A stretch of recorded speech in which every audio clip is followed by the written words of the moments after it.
¿Por qué pecamos? Y ese es mi tema en la mañana de hoy. Quisiera utilizar como base para la enseñanza de hoy Filipenses capítulo número 4, versículos del 8 al 9. Y esto es una carta que el apóstol Pablo le escribe a una iglesia, que es una iglesia de bendición, que es una iglesia de transición, que es una iglesia donde también en algunos momentos se encontraron diversos problemas, diversas dificultades, y el apóstol Pablo señaló en esta carta el potencial de una situación y de un problema que se desata en la iglesia del Señor, que puede traer división y a veces hasta destrucción de la misma iglesia del Señor. Sin embargo, el apóstol Pablo también nos habla acerca de cómo nosotros podemos de alguna forma neutralizar la ofensiva que el enemigo lanza contra nosotros como hombres y mujeres de Dios, y cómo nosotros podemos dominar ese ataque para que ese ataque no nos dañe y para que ese ataque esté sometido bajo los pies de Cristo y llevado cautivo a la obediencia de la cruz de Cristo. Por tanto, es importante nosotros tener conocimiento de cómo nosotros podemos estar largos periodos en nuestra vida sin nosotros tener ningún tipo de relación con el pecado. Y en esta mañana yo voy a establecer ciertas verdades fundamentales de la Escritura que nos llevan a entender que nosotros podemos vivir mucho tiempo sin pecar, que nosotros podemos desarrollar una vida santa como Dios quiere que nosotros seamos santos. Amén. Por tanto, hoy quisiera que usted me prestara toda la atención. Quisiera que usted pusiera su espíritu en la disposición de recibir una palabra transformadora y una palabra que alimente nuestros sentidos. Porque es importante que nosotros alimentemos nuestros sentidos. Nuestros sentidos fueron la causa por la cual el enemigo hizo que nuestros primeros padres cayeran. Por tanto, es importante que nosotros cuidemos entonces la puerta que nos lleva a nosotros, a que nosotros obedezcamos o desobedezcamos. Filipenses capítulo 4 versos 8 y 9 dice la palabra del Señor, en el nombre del Padre, del Hijo y del Espíritu Santo. Amén.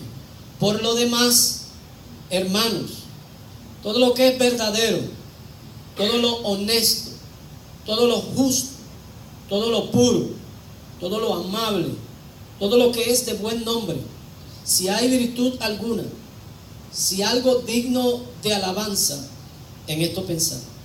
Lo que aprendisteis, recibisteis, oísteis y visteis de mí, esto haced, y el Dios de paz estará con nosotros. Fíjense que en esos dos versos hay una enseñanza tan extraordinaria. Primeramente, este primer verso número 8 nos lleva a que nosotros entremos en una posición. Diga conmigo, posición. Es una posición de análisis, una posición en la cual nosotros tenemos que analizar las cosas de nuestra vida. Tenemos que pensar. Diga conmigo, pensar. Alguien decía que pensar no duele. Entonces, si pensar no duele, piense. Tenemos que aprender a pensar. Y lo segundo que el apóstol Pablo nos enseña en esta escritura, en el verso número 9, es que lo que nosotros pensemos lo vamos a poner por práctica. Diga conmigo, eso es inevitable. Lo que nosotros pensemos lo vamos a poner por práctica. No hay nada que usted haya hecho que no lo haya antecedido un pensamiento. Lo voy a volver a repetir. No hay nada que usted haya hecho, que usted haya realizado, que no lo haya antecedido un pensamiento. Por tanto, cuando el apóstol Pablo nos habla en esta carta a los Filipenses y en este versículo número 8, él primeramente nos va llevando a que nosotros miremos un modelo de vida. Diga conmigo, modelo de vida. Por eso es que él hace mención de una serie de características. Diga conmigo, características. Y esas características se pueden convertir en verbos. Diga conmigo, verbos. ¿Y qué son verbos? El verbo es la acción. Diga conmigo, la acción. Es la acción de la palabra. Por tanto, usted y yo tenemos que mirar qué es lo que el apóstol Pablo nos quiere enseñar en esta escritura, y específicamente en este verso número 8 de este libro de Filipenses.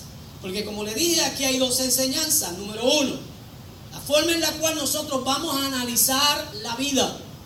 Y número 2, lo que nosotros analizamos, razonamos, pensamos, es lo que vamos a hacer, es lo que vamos a ejecutar.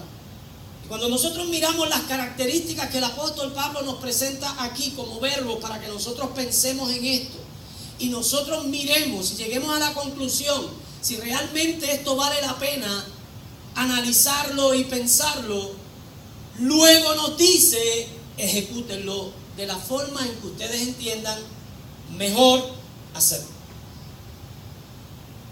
Pudiéramos nosotros hoy llamar a este versículo número 8 la biografía de Cristo.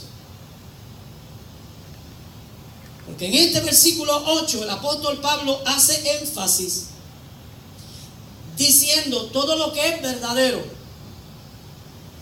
¿Y quién es el único que es verdadero? Cristo. Es el único verdadero. Todo lo honesto. ¿Quién es el único honesto, infalible? Cristo. Todo lo de buen nombre. ¿A quién se le dio un nombre que es sobre todo nombre? A Cristo. Todo lo puro. ¿Quién es el único puro? Cristo. Todo lo amable. Cristo. Y entonces cierra el apóstol Pablo diciendo, si hay alguna virtud, si algo digno de que nosotros podamos alabar.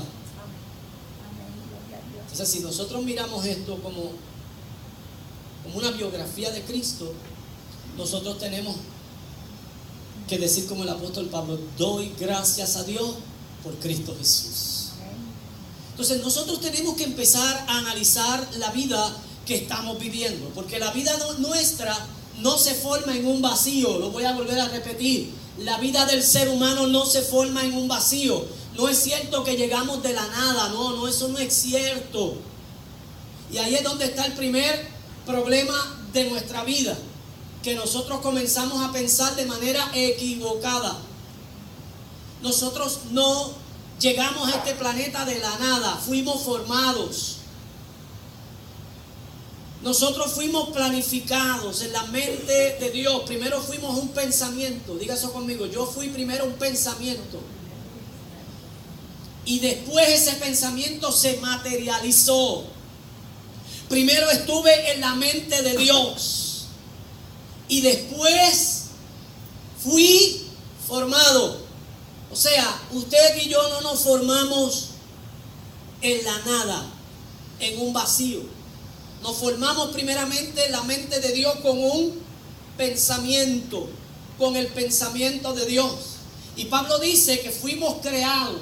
O sea, luego que Dios nos pensó, nos creó, y dice Pablo que fuimos creados para buenas obras. O sea, para hacer lo correcto, para vivir vidas correctas, a la altura del estándar que Dios nos ha puesto.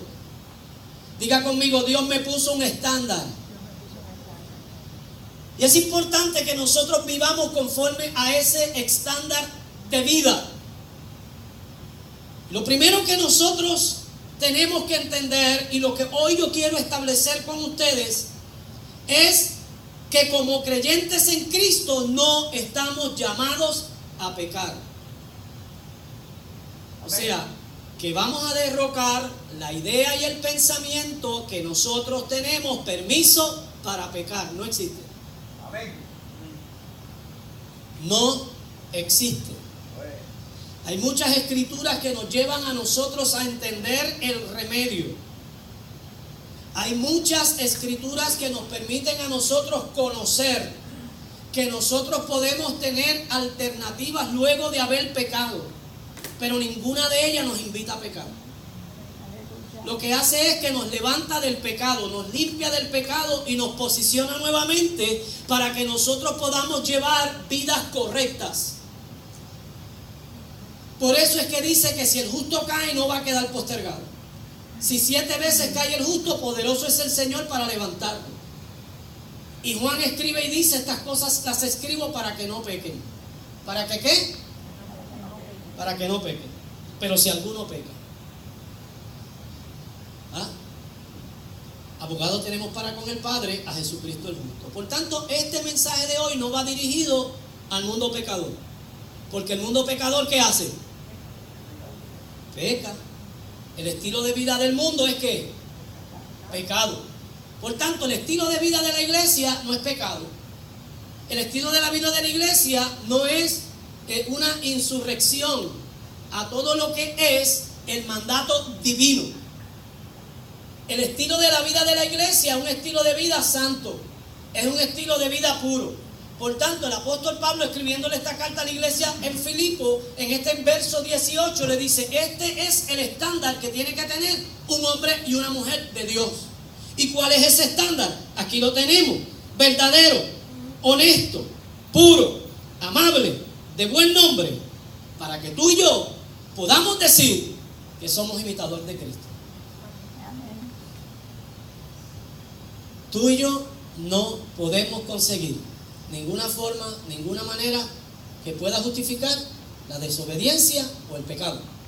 Lo voy a volver a repetir. El pecado no tiene justificación. El creyente no puede justificar la forma y la manera en la cual le falla a Dios. No hay manera de justificarlo. Porque Dios nos ha llamado a que nosotros vivamos como vidas santas, vidas puras. El que es de Dios no peca, lo vamos a establecer ahora. ¿Cuántos aquí son de Dios? No podemos pecar. El apóstol Pablo, cuando le escribe la carta a la iglesia de Roma, le dice: permaneceremos en el pecado para que la gracia crezca. Porque como estamos viviendo por gracia, porque ya no es por la ley, ahora es por la gracia y por la misericordia de Dios, y sabemos que Dios tiene misericordia, ¿y qué hace? Nos perdona. Entonces él dice: para que nosotros podamos ver la gracia de Dios manifestada en nuestra vida, nosotros tenemos que pecar. Pablo no hace esperar la respuesta y dice: en ninguna manera. Porque los que hemos nacido de Dios no podemos seguir pecando. ¿Y cuántos hemos nacido de Dios? Nosotros hemos nacido de Dios. Por tanto, usted y yo tenemos que entender que hay que cortar con un pensamiento que nos da a nosotros permiso para nosotros pecar. Porque Dios no da permiso para que pequemos. Lo voy a volver a repetir. Dios no da permiso para que nosotros pequemos. Y es importante que nosotros entendamos que la ira de Dios se derrama o se vierte sobre los hijos de desobediencia. Por tanto, nosotros no podemos ampararnos en una gracia que pase por alto la desobediencia. Lo voy a volver a repetir. Nosotros no podemos ampararnos en una gracia que pase por alto la desobediencia. Dios no pasa por alto tu pecado. Es que ya Dios perdonó todos mis pecados en la cruz. Claro que sí. Él perdonó todos tus pecados en la cruz. Y porque perdonó todos tus pecados en la cruz, mira cómo funciona esto. El apóstol Pablo dice que él tomó el acta de decreto que estaba en contra tuya y en contra mía. ¿Y qué hizo? La exhibió públicamente. ¿Qué significa exhibirla públicamente? He exonerado a todo aquel que me acepta como su único y suficiente Salvador. Queda exonerado de pecado y no existe ninguna condenación para él. Y entonces él dice: pasemos ahora a la página de fulano de tal. Y la página donde el enemigo te podía acusar fue pasada. ¿Y sabes qué hizo el Señor? Te dio una página en blanco, una página nueva. Y si de verdad tú conoces lo que es la soberanía y la gracia de Dios, tú tienes que entender que en esa página nueva tú tienes que comenzar a escribir conforme a la nueva vida que Dios te ha dado. Tú no puedes seguir viviendo conforme a la vieja criatura. Tú no puedes seguir experimentando lo que se experimentaba antes de tú haber entendido que el Señor había presentado públicamente los decretos que estaban en tu contra.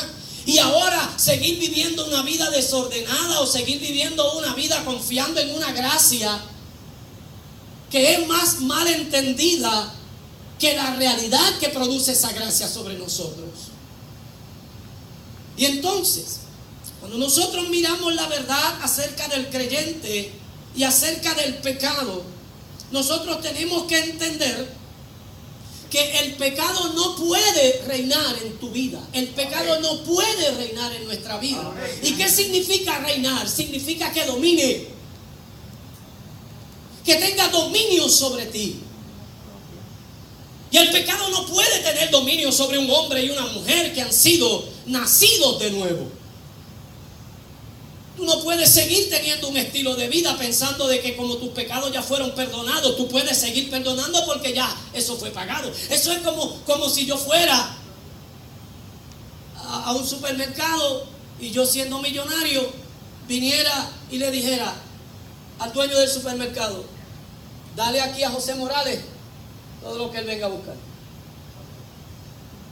Y que José todas las semanas vaya y llene el carrito de compra y lo consuma, porque ya está pago. Y nosotros mal entendamos el significado de que Cristo pagó por nuestro pecado, y que como ya Él pagó por ese pecado, yo tengo que ejecutarlo, porque ya no se me va a tomar en consideración por cuanto Él lo pagó. No existe tal cosa. Amén. No existe tal cosa. El apóstol Pablo claramente le habla a la iglesia en Roma. Y en el capítulo número 6, en el verso número 12, él dice que no reine el pecado en nosotros. Mire cómo lo dice. Vaya conmigo allá, porque esto tiene que ser comprobado y probado. Dice: no reine pues el pecado en vuestro cuerpo mortal, de modo que le obedezcáis en sus apetitos, ni tampoco presentéis vuestros miembros al pecado como instrumento de iniquidad, sino presentaos vuestros miembros a Dios como vivos de entre los muertos, y vuestros miembros a Dios como instrumentos ¿de qué? De justicia. Entonces usted y yo somos llamados a vivir conforme al estándar que Dios nos ha puesto. Y tenemos que entender también que el que es de Dios no peca. Diga eso conmigo: si yo soy de Dios, no peco. Ahora mire lo que dice esto. Primera de Juan, capítulo número 3, verso 9, dice: todo aquel que es nacido de Dios no practica el pecado, porque la simiente de Dios permanece en él y no puede pecar. La simiente de Dios permanece en él y no puede pecar por una razón. Dice Juan: porque es nacido de Dios. Esta escritura es de la Biblia de las Américas. Porque es nacido de Dios. Todo lo que es nacido de Dios no peca. Si usted y yo somos nacidos de Dios, tenemos que cambiar nuestro lenguaje, tenemos que cambiar nuestras actitudes, tenemos que cambiar nuestro estilo de vida. Nosotros tenemos que ser luz en medio de las tinieblas. Nosotros tenemos que ser la alternativa de aquel que está perdido. No podemos entender o querer entender la Escritura a favor nuestro. Tenemos que entender la Escritura a favor de los demás.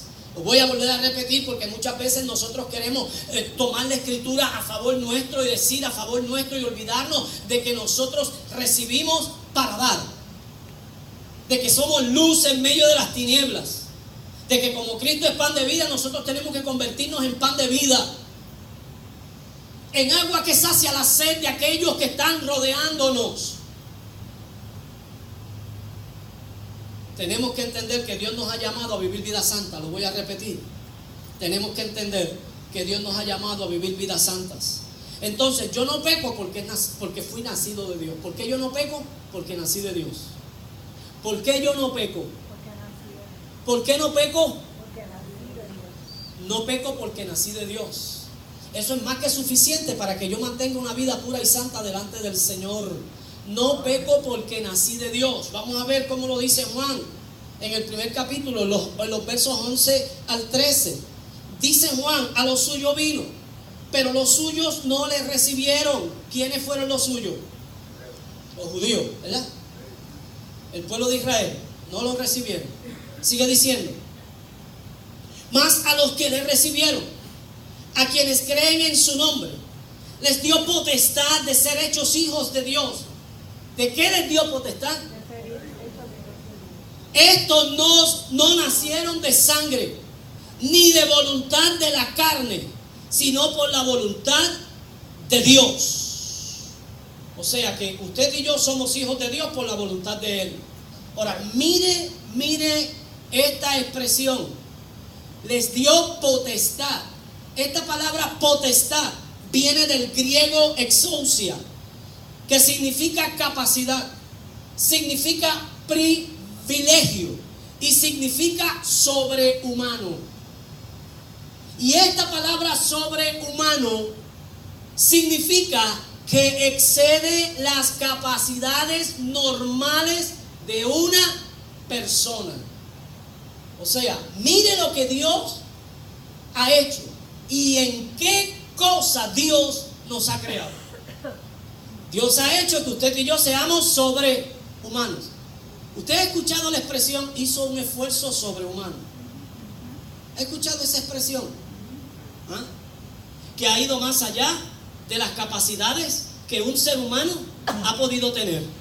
En medio de una crisis, en medio de un problema, en medio de una situación difícil, ha hecho un esfuerzo sobrehumano.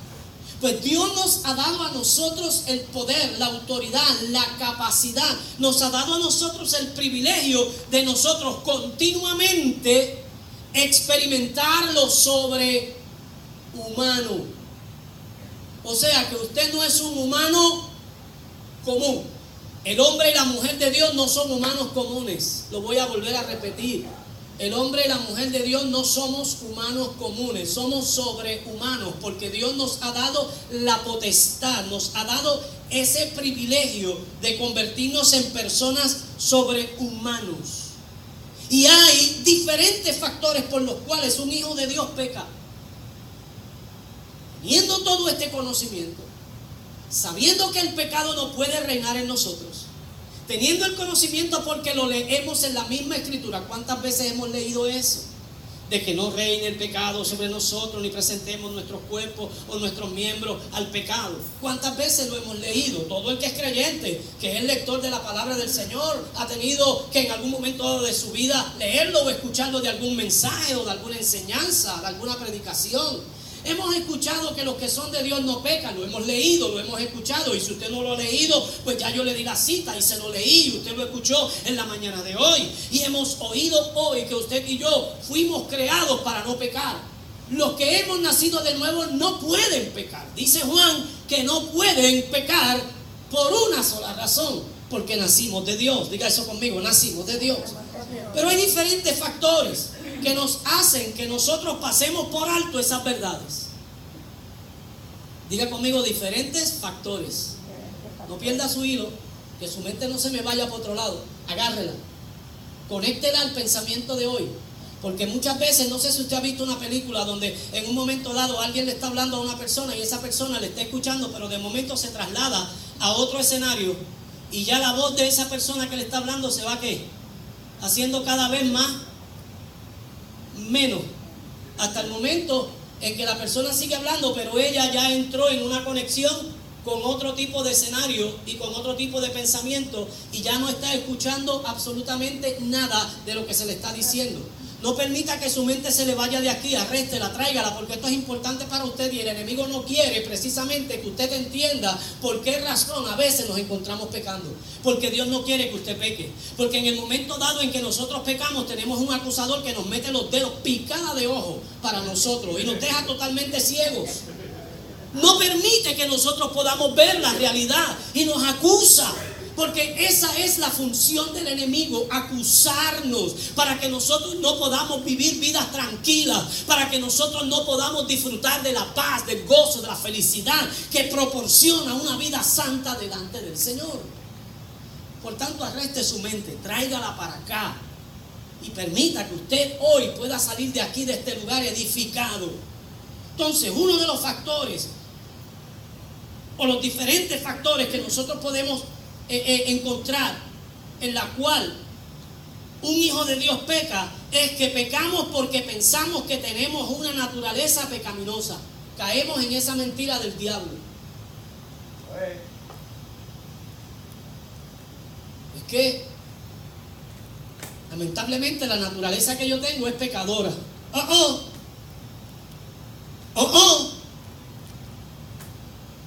El que es hijo de Dios ya no tiene naturaleza pecaminosa.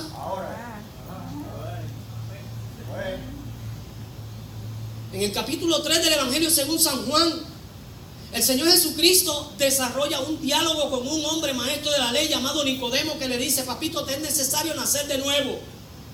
Porque si tú quieres entrar en el reino de los cielos, tú tienes que nacer de nuevo.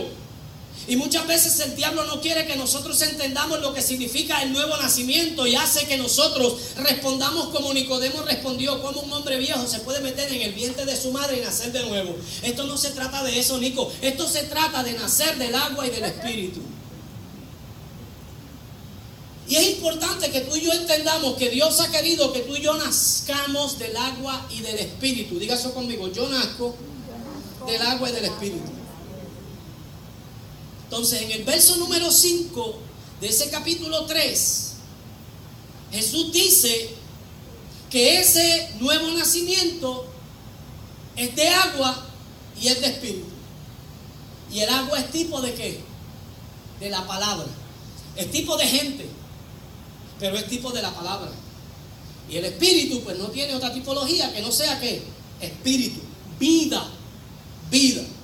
Y en el verso 6 dice que la carne seguirá siendo carne, porque lo que es nacido de la carne es. Pero lo que es nacido del Espíritu no puede seguir siendo carne. ¿Estamos entendiendo eso? Porque lo que es nacido de la carne, carne es, pero lo que es nacido del Espíritu, Espíritu es. Entonces la carne nunca mutará al Espíritu. Por eso es que el apóstol Pablo dice que tenemos que hacer morir las obras de la carne. Hay que matarlas. Y una serie de veces yo le he dicho a usted que aquí la carne no se reprende, que la carne hay que matarla, hay que dominarla. Y a veces la dejamos viva, a veces simplemente la herimos. Y no hay cosa más peligrosa que herir un enemigo y dejarlo vivo herido. Porque ese enemigo, luego que se recupere, se va a convertir en el cazador y en la fiera más devorante que tú puedas tener. Se te va a convertir en la pesadilla peor de tu existencia. Al enemigo no se deja herido, al enemigo se le da muerte. Por tanto, cuando David hirió al gigante Goliat, no lo dejó vivo. Con una piedra no lo pudo matar. Salió corriendo, le quitó la espada y ¿qué hizo? Terminó de matarlo. Usted y yo tenemos que matar las obras de la carne, porque la carne nunca mutará al espíritu. Aquella persona que piense que puede vivir espiritualmente en la carne está equivocado. Lo voy a volver a repetir. Aquella persona que piense que puede vivir espiritualmente en la carne está equivocado. Lo que es nacido de la carne, carne es. Solo lo que es nacido del espíritu, espíritu es. Esta es la expresión que nosotros vamos a encontrar del apóstol Pablo, del Señor Jesucristo, hablándole a Nicodemo en el capítulo número 3 del Evangelio según San Juan. Sin embargo, cuando nosotros miramos esta mentira que el diablo quiere meternos en nuestra carne, en nuestro sistema, para que nosotros pensemos que es que mientras yo esté en esta carne,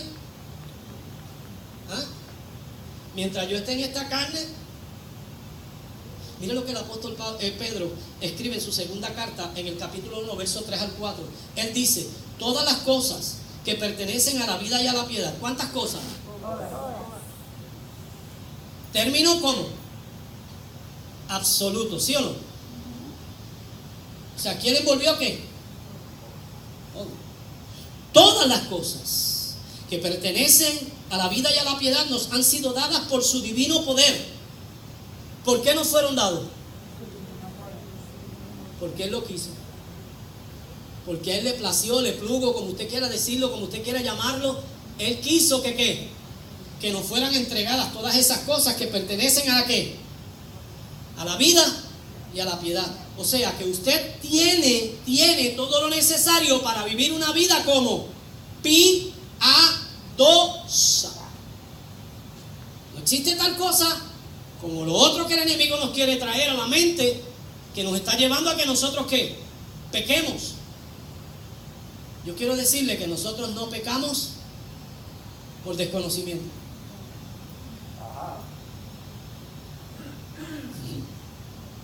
El hombre y la mujer de Dios no pecan por desconocimiento. Nosotros sabemos y entendemos que el que es de Dios no peca. Sabemos y entendemos que usted y yo fuimos llamados a vivir una vida santa y separada para Dios y que no podemos pecar. Sin embargo, nos encontramos pecando. ¿Por qué? Por estas mentiras que el enemigo pone en nuestra mente. ¿Y nosotros qué hacemos? Las compramos. Somos compradores compulsorios de las vitrinas que el diablo nos presenta. El diablo tiene un Amazon ¿cómo se dice? Infernal. Sí, tiene un Amazon infernal. Y muchas veces nosotros visitamos la página satanás.com. Y ahí nosotros vamos a ver qué ofertas tiene el enemigo. Y si las ofertas nos agradan, ¿qué hacemos? Las compramos. Pero hoy, usted y yo ya no vamos a visitar esa página. Vamos a visitar jesucristonuevavida.com. ¿Ah? Esa es buena, ¿verdad? Entonces, sigue diciendo el apóstol Pedro que todas las cosas que pertenecen a la vida y a la piedad nos han sido dadas por su divino poder mediante el conocimiento. Y si es conocimiento, el conocimiento tiene que ver ¿con qué? ¿Con la qué? Con la mente. El conocimiento tiene que ver con la mente. O sea que es importante tu mente. Dile al que está a tu lado, es importante tu mente. Así que no deje su mente en su casa cuando usted llegue a la palabra. No deje su mente en su casa cuando usted llegue a la iglesia. No deje su mente en su casa, o no deje su mente fuera de toda adversidad y de todo problema que el enemigo quiere envolverlo. Porque su mente juega un papel muy importante. ¿Sabe por qué? Porque Dios nos ha dado a nosotros todo lo que es concerniente a la vida y a la piedad por el divino poder mediante un conocimiento que nos ha dado. ¿Y ese conocimiento cuál es? Este que yo te estoy refrescando porque ya tú lo sabías. Yo no te estoy hablando nada nuevo. Lo que yo te estoy hablando es un repasito para un examen que tenemos mañana. ¿Usted entiende lo que es eso? O sea, yo llevo 3 semanas, un mes, dándole a ustedes un material. Y esta semana vengo a decirle, hoy le voy a dar el repaso para el examen del miércoles. ¿Sí o no? Eso es así, profesor Rodríguez. Así era que se hacía, ¿verdad que sí? Se enseñaba una materia y luego de haber enseñado esa materia, se le daba un repaso para el examen o del próximo día o de cada 2 días o de cara a 2 días próximos. Pues hoy lo que yo estoy haciendo es dándole a usted un repaso de todo lo que usted sabe, de todo lo que ya usted ha recibido, de la forma en la cual Dios por diferentes fuentes le ha dado a usted un conocimiento que tiene todo lo necesario para que usted viva una vida plena y piadosa, ¿sí o no? Entonces, dice aquí, por medio del conocimiento de aquel que nos llamó por su gloria y su excelencia, por medio de estas cosas. ¿De qué cosas? De lo que antes Pedro está ¿qué? Señalando. ¿Ah? De todo lo que pertenece a la vida y a la piedad, de todas esas cosas. Por medio de esas cosas nos ha dado preciosas y grandísimas promesas. O sea, las promesas no son para nosotros si nosotros no vivimos la vida piadosa. Eso no es automático. Y a veces nosotros pensamos que la vida que el Señor nos ofrece es una vida automática. Y eso tiene que hacerse una realidad. Como decía mi abuelita Mena, llueve, truene o ventee. Así decía ella. Cuando algo iba a pasar, cuando algo no tenía ningún otro tipo de cambio, ella decía, llueve, truene o ventee, esto va a ser así. Pues a veces nosotros pensamos que las promesas de Dios van a llegar a nuestra vida, llueve, truene o ventee. Y esto no es así. Hay unos requisitos escriturales. ¿Por qué usted cree que Cornelio recibió delante del Señor sus oraciones y sus plegarias? ¿Ah? Porque era pío, porque llevó una vida ¿de qué? De piedad. Y el ángel le dijo, tus oraciones y tus limosnas han subido a la presencia de Dios. Por tanto, manda ahora a Jope. Nuevo Testamento, gracias, Cristo había muerto, había resucitado, estaba a la diestra del Padre, para que nosotros no ignoremos esta realidad. Vete ahora a Jope. Al lado del mar hay una casa de un tal Simón Curtidor. Vive cerquita del mar. O sea, le dio las direcciones. Es como cuando usted le manda el pin. ¿Cómo se llama eso? Usted que es cibernético. Yo quiero ir a tal sitio, pero no sé llegar. Mándame la localización. ¿Cómo se llama eso? ¿Cómo? No, eso tiene un nombre. Eso tiene un nombre. ¿Dónde están los cibernéticos de aquí hoy? ¿El pin de qué? El pin de ubicación. Pues el ángel le dio el pin de ubicación ¿a quién? A Cornelio, capítulo 10 del libro de los Hechos. Le dijo, vas a llegar porque la casa está junto al mar. Y Pedro estaba en oración. ¿Cuántos saben que los hombres de Dios oran? No es que ya Cristo lo hizo todo por mí, yo no tengo que orar. Sin embargo, Pedro tuvo que orar. Jesús le dijo, mientras el novio esté con ellos no tienen ni que orar ni que ayunar, pero cuando el novio sea quitado, entonces ellos van a saber lo que es pasar hambre. Van a saber lo que es pelarse las rodillas orando, y van a saber lo que es estar en vigilias de noche.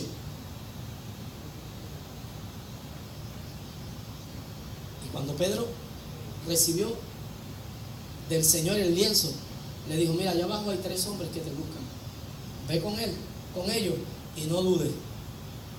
¿Ah? Porque es que las promesas de Dios son para aquellos que viven conforme al estándar que Dios estableció. ¿Cuántos saben que Dios estableció un estándar? Y las promesas de Dios son para los hijos de Dios que mantienen ese estándar. Por medio de estas cosas nos ha dado preciosas y grandísimas promesas para que por ellas lleguéis a ser participantes de la naturaleza divina. O sea, hay una serie de cosas que nosotros tenemos que añadir a nuestra vida, elaborar en nuestra vida, hacerlas parte de nuestro equipaje para que nosotros, como dice el apóstol, seamos participantes. ¿Y qué significa participante? Hermano, eso no tiene mucha definición. Que tomemos parte. Un participante es aquella persona que toma parte. Y el apóstol Pedro dice, para que nosotros podamos tomar parte de la naturaleza divina, habiendo huido de la corrupción que hay en el mundo a causa de ¿qué? De las pasiones. O sea, Cristo murió por mí, me limpió de los pecados, levantó el acta de decreto que estaba en mi contra, y ahora yo no tengo que hacer nada. No, el apóstol Pedro dice aquí otra cosa. El apóstol Pablo más atrás dice otras cosas. O sea, nosotros tenemos que cumplir con el estándar que Dios nos está poniendo. Ahora, ¿qué nosotros tenemos que derrogar? Tenemos que derrogar el pensamiento que viene a levantarse con una autoridad en nuestra mente para hacernos creer que nosotros estamos en una naturaleza pecaminosa. Y cuando nosotros entendemos que estamos en una naturaleza pecaminosa, caminando en una naturaleza pecaminosa, la tendencia que vamos a tener es ¿a qué? Es a pecar, porque estamos en una naturaleza pecaminosa. Pero el apóstol Pedro nos dice que nosotros ya no tenemos ese tipo de naturaleza pecaminosa, porque todo lo que es concerniente a la vida y a la piedad nos ha sido dada por Dios por su divino poder en el conocimiento de la verdad que era puesto, que era depositado en nuestras vidas, para que nosotros entendamos que haciendo las cosas que requiere Dios que hagamos, nosotros podamos ser partícipes de la naturaleza divina. No es lo mismo que el Señor Jesucristo le dijo a Nicodemo, que teníamos que nacer de nuevo, que teníamos que nacer del agua y del espíritu, que la carne nunca mutaría al espíritu, sino que la carne nació carne, vive carne y muere carne, porque es lo que es nacido de la carne, carne es, pero lo que es nacido del espíritu, espíritu es. Y si de algo el apóstol Pablo quería que nosotros tuviéramos claro, era quiénes somos y qué somos en Cristo. Y muchas veces nosotros desconocemos quiénes somos y qué somos. Y cuando desconocemos quiénes somos y qué somos, entonces tenemos la tendencia a nosotros pecar. Ahora, vamos a ver qué dice el apóstol Pablo. Romanos capítulo número 8, verso 14 dice: todos los que son guiados por el Espíritu de Dios son hijos de Dios. ¿Quiénes son hijos de Dios? Entonces no todo el mundo es hijo de Dios.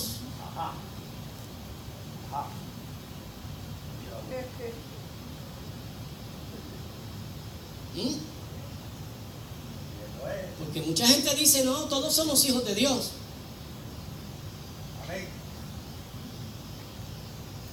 Todos somos criaturas de Dios, hechuras de su mano. Todos fuimos creados por Dios, pero no todos somos hijos de Dios.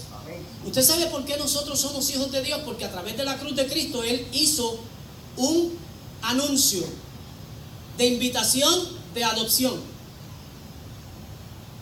Y Él dice: de ahora en adelante, todas las criaturas que yo formé, todo ser humano creado, le voy a dar el privilegio de que acepten la adopción a través de Cristo.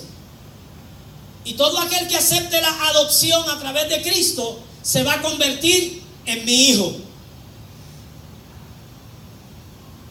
Que todo el mundo tiene la oportunidad para convertirse en hijo de Dios, todo el mundo la tiene. Pero que todo el mundo se va a convertir en hijo de Dios, no. No, porque no todo el mundo quiere ser hijo de Dios. Entonces, el apóstol Pablo dice que solo aquellos que son guiados por el Espíritu de Dios son ¿qué? Hijos de Dios. ¿Quiénes somos? ¿Quiénes somos? Hijos de Dios. Entonces yo tengo que entender que yo soy un hijo de Dios. Ya yo no soy una criatura, yo soy un hijo de Dios. ¿Y cuál es la señal que me identifica a mí que yo soy un hijo de Dios? Que soy guiado por el Espíritu Santo de Dios. Jesucristo dijo: a ustedes les conviene que yo me vaya, porque si yo no me voy, el Espíritu Santo no vendrá. Pero si yo me voy, yo le voy a rogar al Padre para que envíe al Consolador, el Espíritu de verdad, el cual os guiará. Diga conmigo: me guiará a toda verdad y a toda justicia. Entonces solamente los que son guiados por el Espíritu de Dios son hijos de Dios. Entonces, en el verso 5 de Romanos 8 dice que los que son de la carne piensan en las cosas de la carne. La palabra carne en el griego, para que usted no tenga el problema de decir, pero es que yo estoy en esta carne, yo también, pero esta no es mi naturaleza. Esta no es mi naturaleza. Mi naturaleza es divina. Diga eso conmigo: mi naturaleza es divina. Yo no soy divino. No confunda la gimnasia con la magnesia. Yo no soy divino. O sea, el que yo pueda ser participante de una naturaleza divina no me hace divino. Me hace sobrehumano. ¿Se entendió eso? Porque ya ahorita yo le di la explicación o la definición de lo que es una persona sobrehumana. Entonces, yo tengo una naturaleza divina. Entonces dice Pablo en este versículo 5 que los que son de la carne piensan en las cosas de la carne. ¿Y qué tiene que ver con eso de esa frase de piensan, con ese verbo, que es un verbo, pensar? ¿Con qué tiene que ver? Con la mente. Ahorita dijimos, basado en el conocimiento, el apóstol Pedro habló, y dijimos que el conocimiento tiene que ver con qué. Entonces el problema que nosotros estamos teniendo es un problema de qué. No, mental no, de mente.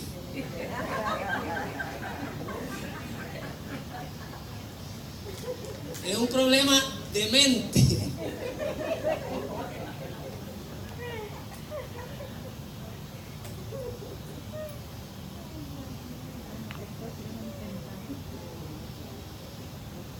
Pero dice, pero los que son del Espíritu,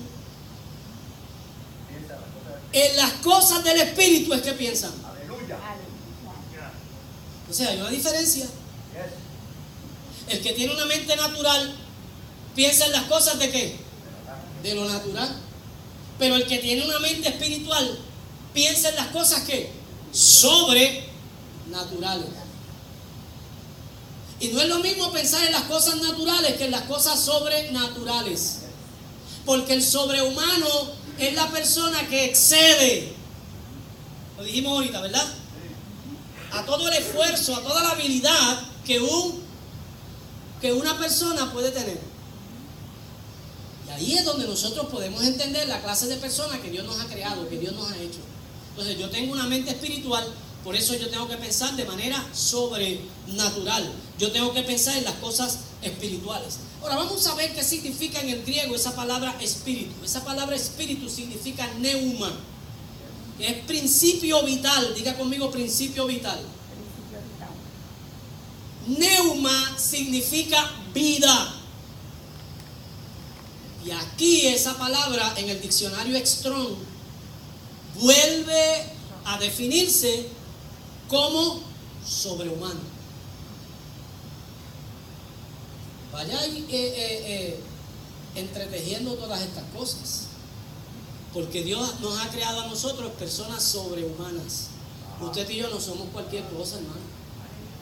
Estamos lidiando con el pecado, pero yo tengo la habilidad de dominar el pecado. Se lo dijo Dios a Caín, por favor. El pecado está a la puerta. De todo esto tú te vas a enseñorear de él. En otras palabras, no va a haber manera que usted y yo no lo enfrentemos. ¿Está dónde? A la puerta. Cristo dijo, el diablo está agazapado detrás de la puerta. No importa la forma y la manera en la cual usted y yo enfrentemos el pecado, usted y yo tenemos la habilidad sobrehumana para nosotros, ¿qué? Enseñorearnos del pecado. ¿Qué significa enseñorearnos del pecado? Convertirnos en señores del pecado, en gobernadores, convertirnos en los que dominan la materia del pecado. Usted y yo hemos sido llamados a dominar el pecado, pero hemos hecho mucho énfasis en el problema de la mente. Diga conmigo, problema de la mente. Entonces, espíritu, neuma, también se define como sobrehumano, que excede las capacidades normales de una persona.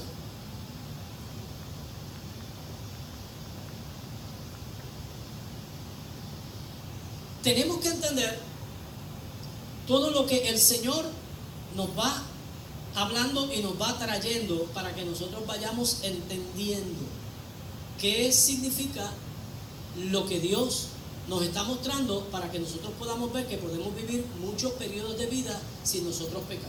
Número uno, tenemos que entender que somos hijos. Y número dos, tenemos que entender que somos santos. Diga conmigo, hijos y santos. Somos hijos y somos santos. Entonces, todas las cartas que el apóstol Pablo escribe, cuando las escribe, se las dirige ¿a quién? A los santos. No dice a los que fueron pecadores una vez y hoy se arrepintieron. Tampoco dice, les escribo a ustedes que tienen una naturaleza pecaminosa. Tampoco le escribo a ustedes que ustedes son carnales. Le dice a los santos que están en tal lugar. O sea, Él hace una diferencia.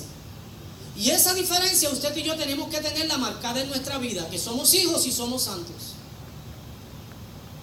Diga conmigo, yo soy hijo y yo soy santo. Entonces, santo es una persona que está separada y consagrada a Dios. Diga eso conmigo. Santo es una persona que está separada y consagrada a Dios. Pero nos cuesta creer esa realidad. O sea, yo le estoy diciendo a usted que usted es un hijo de Dios y que usted es santo. Y en la mente usted está diciendo, pero es que yo pequé ahorita. Entonces hay un bloqueo, hay una resistencia. Y el enemigo hace que nuestra naturaleza humana levante esa presión, porque todavía nosotros no le hemos indicado a nuestra naturaleza humana que ya no existe en nosotros. Que en nosotros existe la participación de una naturaleza divina. Y como nosotros no le hemos enterado a nuestra mente que ya somos parte de una naturaleza divina, pues nos encontramos entonces recibiendo ese tipo de pensamiento cuando somos expuestos a una verdad que nos liberta. Que yo soy hijo de Dios y por causa de ser hijo de Dios yo soy santo porque Dios quiere que yo sea. Yo no soy santo porque yo digo que yo quiero ser santo. Yo soy santo porque Dios dice que como Él es santo, nosotros tenemos que ser santos. Esto no es una cuestión de opciones. Tú no puedes elegir, tú no puedes escoger. O sea, esto no es una situación donde Dios te pone un examen de escoge y te pone, eres hijo, eres santo, pero eres un pecador y también tienes una naturaleza pecaminosa, todas las anteriores. Tú no puedes escoger todas las anteriores, porque tú digas, es que yo soy humano y es que yo también tengo una naturaleza pecaminosa, pero también yo leo en la Biblia que soy hijo y también leo en la Biblia que soy santo. Por ese hecho tú no puedes escoger la alternativa de que todas las anteriores. Tú tienes que escoger la realidad de Dios para nosotros. Soy un hijo y soy santo. Diga eso conmigo, soy un hijo y soy santo.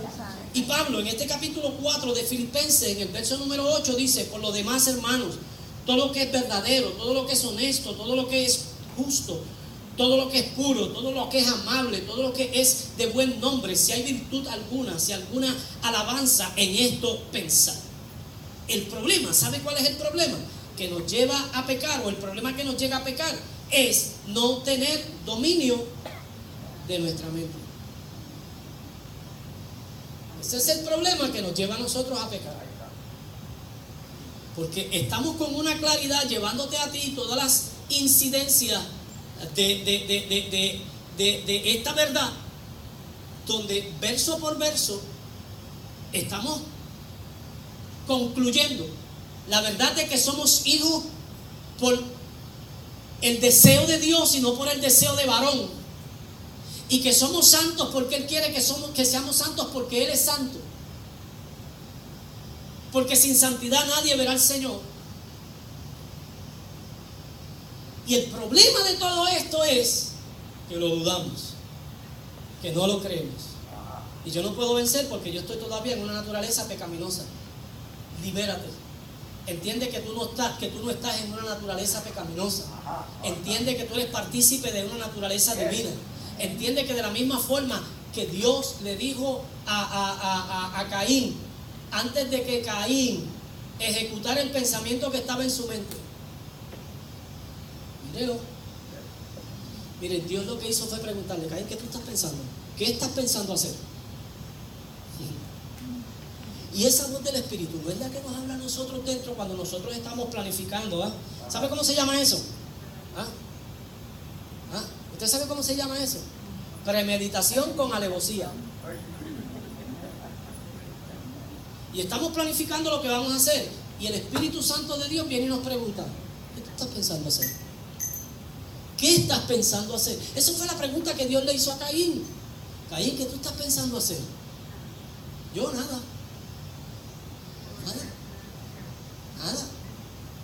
Y Dios viene y le dice, mira papá, si tú hubieses hecho el bien, no se te hubiese contado por bien.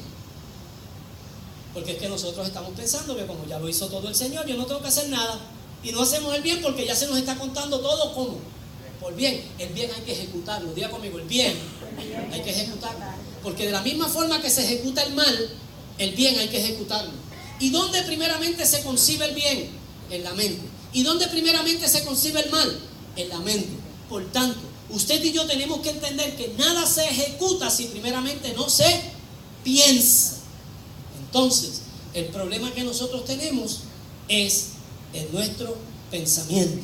Diga conmigo, tenemos problemas de dominar nuestra mente. Entonces, lamentablemente, lo que pensamos es lo que tiene autoridad en nuestra vida. Lo voy a volver a repetir. Lo que pensamos es lo que tiene autoridad en nuestra vida. Entonces, a veces creemos en nuestra mente quiénes somos. Y tenemos una idea en nuestra mente de quiénes somos, pero la realidad no es creer quiénes somos, sino ser quienes creemos. Porque lo que vamos a ejecutar es lo que nosotros somos. Lo que nosotros vamos a poner por práctica es lo que nosotros somos. Por eso, no me digas que me quieres. Demuéstramelo. ¿Verdad? Entonces, lamentablemente, lo que pensamos es lo que tiene autoridad en nuestra mente. Nuestro campo de batalla es nuestra mente. Dígalo conmigo, nuestro campo de batalla es nuestra mente. El tiempo se me acaba y no puedo seguir con este mensaje. Le prometo que el domingo que viene sigo conmigo. Amén. Y vamos a ir precisamente comenzando ahí. Ahí vamos a comenzar. Nuestro campo de batalla es nuestra mente. Y ahí es que entonces nosotros vamos a encontrar la razón por la cual estamos pecando. Cuando usted no está llamado a pecar. Cuando yo no estoy llamado a pecar. Cuando usted está pecando, cuando eso no es parte de la naturaleza divina, porque el pecado no es parte de la naturaleza divina. Y Dios quiere que usted y yo no pequemos, que usted y yo vivamos vida según al estándar de Cristo Jesús. Amén. Póngase de pie. Den un aplauso fuerte al Señor en esta hora. Bendiga.